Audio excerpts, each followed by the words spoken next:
98वां अध्याय। भगवान श्री कृष्ण के अन्य विवाहों की कथा। श्री सुखदेव जी ने कहा, परीक्षित लक्षागृह में पांडव जले नहीं थे, यह पता लग चल चुका था। पहले वे छिपकर रह रहे थे, परंतु द्रौपदी स्वयंवर के अवसर पर उनके जीवित होने का भेद खुल गया। धृतराज ने उन्हें इंद्रप्रस्थ का राज्य सौंप दिया था और एक बार भगवान श्री कृष्ण सत्याकी आदि के साथ मिलने इंद्रप्रस्थ आए। सभी ने उनका हार्दिक स्वागत किया। कुंती ने श्री कृष्ण से पूछा, अपने भाई बंधुओं की कुशल क्षेम पूछी। भगवान ने उनको यथोचित उत्तर देकर उनकी कुशलता क्षेम पूछी। इस पर कुंती ने रोते हुए श्री कृष्ण से कहा, श्री कृष्ण, मैं जानती हूँ कि तुम इस संसार में तुम हमारे परम हितैषी हो। तुमने जिस दिन अक्रूर जी को हमारी कुशल क्षेम पूछने के लिए भेजा था, उसी दिन हमारे सारे कष्ट दूर हो गए थे। जिस पर तुम्हारी कृपा हो जाती है, उसे किसी प्रकार का कोई कष्ट भला कैसे क्यों होगा। युधिष्ठिर ने कहा, तुम्हारे हे कृष्ण, तुम्हारे दर्शन बड़े से बड़े योगियों को सहज रूप से नहीं हो पाता। यह हमारा सौभाग्य है कि हमें घर बैठे ही तुम्हारे दर्शन हो रहे हैं। इस प्रकार श्री कृष्ण पांडवों के पास बरसात के 4 माह रहे। इंद्रप्रस्थ के नर नारी और संध्या से अति प्रसन्न थे। एक दिन अर्जुन के साथ वे वन में शिकार करने के लिए गए। वहां अर्जुन ने अनेक पशुओं का शिकार किया, पर अर्जुन जब शिकार करते करते थक गए, तब वे जल पीने की इच्छा से यमुना के तट पर गए। वहां श्री कृष्ण और अर्जुन के अपने हाथ पैर धोकर निर्मल जल पिया। तभी उनकी दृष्टि तपस्या करती हुई एक सुंदर युवती पर पड़ी। श्री कृष्ण ने अपने सखा अर्जुन को उसके बारे में पता करने में भेजा कि वह कौन है, क्यों तपस्या कर रही है। अर्जुन ने उसके पास जाकर उसका परिचय पूछा तो उसकी तपस्या का कारण जानना चाहा। इस पर उस युवती ने कहा, आर्य, मैं भगवान सूर्यदेव की पुत्री कालिंदी हूँ। मैं भगवान विष्णु को पति रूप में प्राप्त करने की इच्छा से यह तप कर रही हूँ। उनके अलावा मैं किसी अन्य को अपना पति स्वीकार नहीं कर सकती। मैं चाहती हूँ कि अनाथों के नाथ और प्रेम की मधुर बयार ब्रज में बहाने वाले श्री हरि विष्णु के अवतार भगवान श्री कृष्ण ही मेरे पति बने। वे मुझ पर प्रसन्न हो। यमुना के तल में मैं भगवान सूर्य देव के एक भव्य भवन की निवास करती हूँ।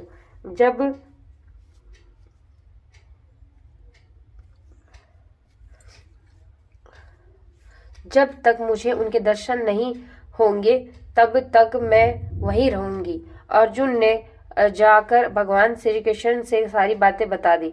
तब भगवान श्री कृष्ण उसके पास पहुंचे और उसका हाथ पकड़कर उन्होंने उससे अपने रथ पे बैठा लिया। वहां से चलकर वे वापस युधिष्ठिर के पास आए। उन्होंने कालिंदी को अब उनके पास अपने धरोहर के रूप में छोड़ दिया और स्वयं खांडव वन को दवा नल से जलाने के लिए अर्जुन के साथ वन की ओर चले गए। खांडव वन दाह के समय उन्होंने मैं दानव को आग से बचा लिया था। मैं दानव बड़ा चमत्कारी शिल्पी था। विश्वकर्मा के द्वारा बताए गए निर्देशों के अनुसार उसने पांडवों के रहने के लिए एक भव्य भवन निर्माण बनाकर दिया। खांडव वन के द्वारा दाह से अग्निदेव भी परम संतुष्ट हुए थे। उन्होंने अर्जुन को एक गांडीव धनुष, 4 श्वेत घोड़े, एक रथ, अटूट बाणों वाले 2 तरकस और एक ऐसा कवच दिया जिसे कोई अस्त्र शस्त्र भेद नहीं सकता। सूर्य मैं दानव ने अर्जुन से मित्रता कर ली थी और उसके कहने पर इंद्रप्रस्थ में एक अद्भुत सभा भवन भी बनवा दिया था।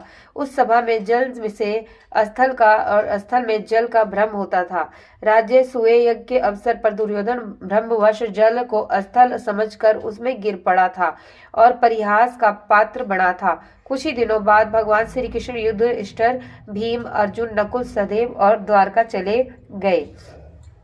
कुंती आदि से अनुमति मांगकर अपने निकट संबंधी सात्यकी और कालिंदी को लेकर द्वारका चले गए। वहां जाकर उन्होंने शुभ मुहूर्त में कालिंदी से विवाह रचाया और सभी परिजनों को परम आनंद की प्राप्ति हुई। परीक्षित, भगवान श्री कृष्ण ने अनेक युवतियों से विवाह किया। उस समय अनेक पत्नियां रखने को बुरा नहीं समझा जाता था, अपितु इसे श्रेष्ठ वर्चस्व और मर्यादा का चिन्ह समझा जाता था। समाचार अवंती और उज्जैन। नरेश, विद और अनुवंती दुर्योधन के वंशवर्ती और अनुयायी थे। उनकी बहन मित्रविंदा ने स्वयंवर में भगवान श्री कृष्ण को ही वरमाला पहनाई।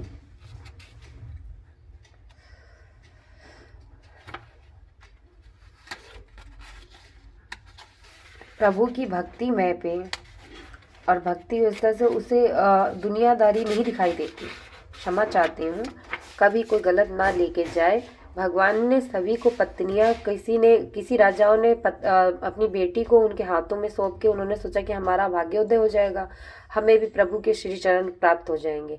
तो इस तरह करते करते उनकी अनेक पत्नियां हो गई और कुछ ऐसी थी जिसमें माताएं थी, जितनी भी विवाहित थी माताएं थी, उन्होंने खुद को ही उनमें ही समर्पित कर दिया था, इसीलिए उनकी इतनी सारी पत्नियां हो गई। तो बोलिए जय श्री हरे राम हरे कृष्णा। इसका विंद और अनुविंद में बड़ा विरोध किया, परंतु श्री कृष्ण ने वीरों को भांति भरी सभा में से उसका हरण कर लिया। किसी का भी साहस उन्हें रोकने का नहीं हो सका। उसी प्रकार कौशल देश के राजा नगरजित ने थे। वे अत्यंत धार्मिक व्यक्ति थे। उनकी एक परम सुंदरी कन्या थी जिसका नाम सत्या था। परीक्षित राजा ने उसे स्वयंवर में यह शर्त रखी थी कि जो व्यक्ति 7 दुर्दांत बैलों को एक साथ वश में कर लेगा, उसी के साथ वे अपनी कन्याओं का विवाह करेंगे। अनेक राजाओं और राजकुमारों ने प्रयास किया, परंतु किसी में भी वे वश में नहीं कर सका। उन बैलों के सींग बड़े पैने थे और मनुष्य की गंध सूंघते ही वो पागल हो उठते थे। भगवान श्री कृष्ण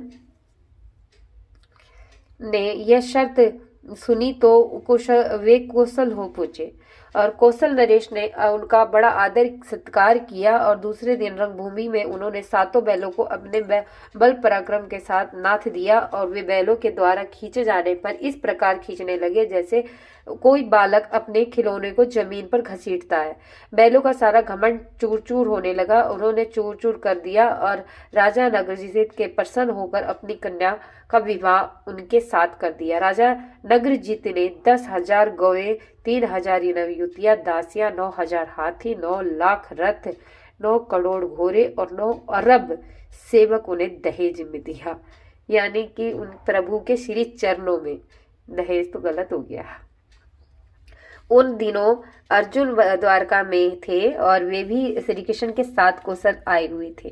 तब वे वापस जाने लगे तो मार्ग में उन सभी राजाओं की सेना ने उन्हें घेर लिया। तो सत्या से विवाह करना चाहते थे, किंतु बैलों का नाथ नहीं सके थे। इसलिए श्री कृष्ण ने मंद मंद मुस्कुराते हुए अर्जुन की ओर देखा और तब अर्जुन ने उन सभी राजाओं को ललकारा और बाण वर्षा करके उन सभी को मार पीट कर भगा दिया। उसके बाद वे सभी द्वारका पहुंचे और आनंद से विहार करने लगे। इसी प्रकार के कई देश के राजा की पुत्री भद्रा थी। उसके भाई संतर्दन ने अपनी बहन का पाणी ग्रहण स्वेच्छा से श्री कृष्ण से कराया था। भद्र देश के राजा की कन्या लक्ष्मणा का भी स्वयंवर था। उसमें लक्ष्मणा ने भगवान श्री कृष्ण को ही वर्ण किया था। इसी प्रकार भगवान श्री कृष्ण की सहस्त्रों स्त्रियां थी। इनमें वे परम सुंदरियां भी थी जिन्हें भगवान श्री कृष्ण भौमासुर को मारकर उसके बंदी गृह से छुड़ा कर लाए थे और उन्होंने धर्मानुसार विवाह किया था। ओम श्री हरे कृष्णा श्री राधे। देखिए भक्तजनों, जैसे हम अपने प्रभु के उसमें हम कितने हैं, हम भक्ति करते हैं।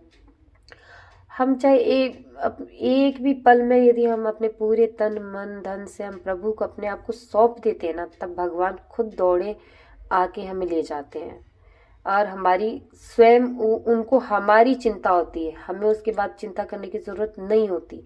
इसी प्रकार जब प्रभु थे ना, तो प्रभु के वक्त भाई आज के उस युग में कुछ भी कह देते हैं कि वे श्री कृष्ण की इतनी पत्नियां थी, वे थी, फलाना थी, झगड़ा थे। नहीं, हम देख रहे हैं कि ये उनकी पत्नियां थी, लेकिन प्रभु के उसमें वो था कि भी मेरे शरण जो आया वो मेरा हो गया। तो जिसने जैसा जिस भाव से भगवान को देखा ना, भगवान ने उसको अपना लिया। अब कोई ये कहे भगवान आप ही हमारे माता पिता हो, तो भगवान ने माता पिता के रूप में अपना लिया। कोई कहता है हे भगवान आप ही मेरे बाल को पालो, तो भगवान ने उनको माँ बाप समझ लिया, माँ बाप समझ के अपना लिया। और कोई कहता है मतलब आप ये देखो भाव, उस समय भी, आज भी और अनंत काल तक भी प्रभु को सिर्फ अपने भक्तों की भाव के भूखे होते हैं। तो हम जिस भाव से हम उनको देखेंगे वो उसी भाव में हमें अपना लेंगे। तो यही था कारण जो भी इतनी सारी पत्नियां हो, क्योंकि सबसे श्रेष्ठ है जब प्रभु ही सामने है, तो प्रभु को समर्पण करो ना। अगर हमारे सामने होता कोई या प्रत्यक्ष प्रभु आज के दौर में होते, तो हम क्यों पुरुषों के या फिर क्यों किसी की सुंदरता पे जाएंगे, किसी के धन पे जाएंगे? क्यों जाएंगे भाई? जब भगवान स्वयं है तो हम भगवान के ना हो जाएंगे। तो वही बात है। तो बोलिए, आप भी यदि कोई भी ऐसे गलत भावना रखते हो कि इतनी सारी पत्नियां, जैसे ऐसा भद्र बात ना करे अपने ऊपर, ना ही कोई ऐसी नेगेटिव एनर्जी को लाए अपने जीवन में। प्रभु का गुणगान करें और प्रभु की भक्तिमय का सार को समझने की कोशिश करें। तो ज़्यादा लंबा तो नहीं हो गया ना?